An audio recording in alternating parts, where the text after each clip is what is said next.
reporter Elvis Koske will be joining us later on for a breakdown of what has been said by the county commissioner. But for now, let's cross over live to Mombasa County, where the coast-based Muslims human rights group will today release a report on criminal gangs operating in Mombasa.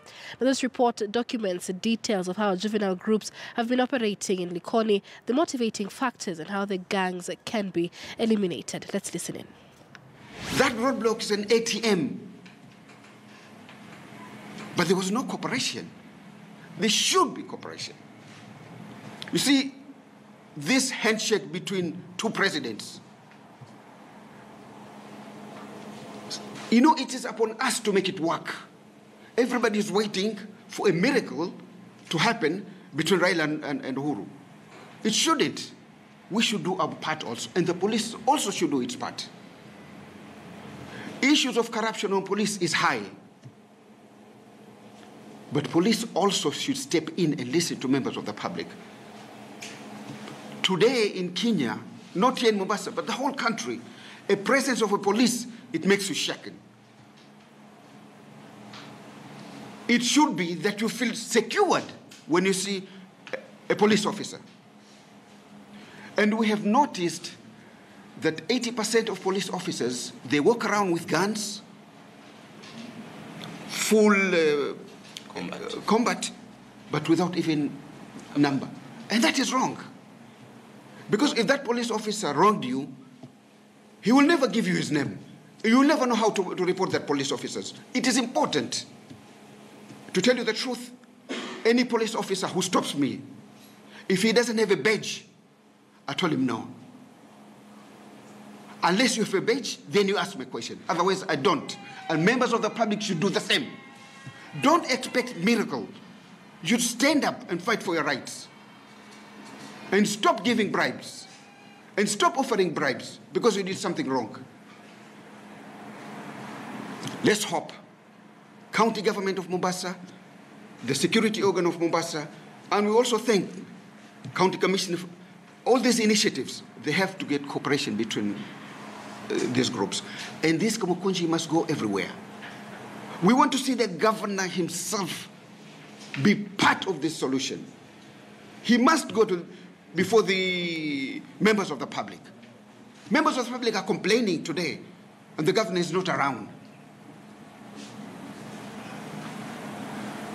So this problem is much bigger. It's much bigger than what we think. It's a good initiative, definitely, but it's not an easy initiative. But we are on the right track. Yes? Maybe how many criminal gangs has your organization documented in Mombasa? Okay, let me. Maybe I should respond to it. You know, these criminal gangs metamorphosize into several sub gangs which coexist in the areas of Likoni, Mvita, and Isaun. But majorly, there are Wajuku Wabibi, there is Watalia, there is Wakali Kwanza, there is Wakali Wao. But these are the major groups. But they metamorphosize to other smaller groups where they seek allegiance to the bigger groups. So there are many, many, many more others based on the maskanis that are there.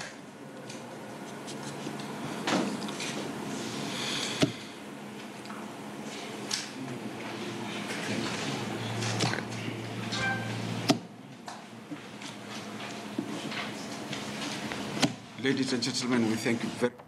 All right, those are members there of a Muslim rights group in Mombasa County. They're discussing criminal gangs, specifically in Likoni areas, the motivating factors and what can be done to do away with these gangs. The coast-based Muslim human rights group there, and they say the Nyumba Kumi initiative that does not seem to be working in Likoni because of the rise of criminal gangs. They also mention criminal gangs like Wajuku Wabibi or Wakali Wao in in the region, which are also metamorphosing into smaller gangs, increasing the rate of insecurity in Likoni. Our reporter Francis Mtalaki will be joining us in just a moment with more information on the same. But that brings us to a short break on News Center this morning. A quick reminder, though, of a question of the day. We're asking you, with regard to matters education, your thoughts on whether students from public institutions, universities, should stay within the learning institutions when lecturers are on strike. Our hashtag is KTN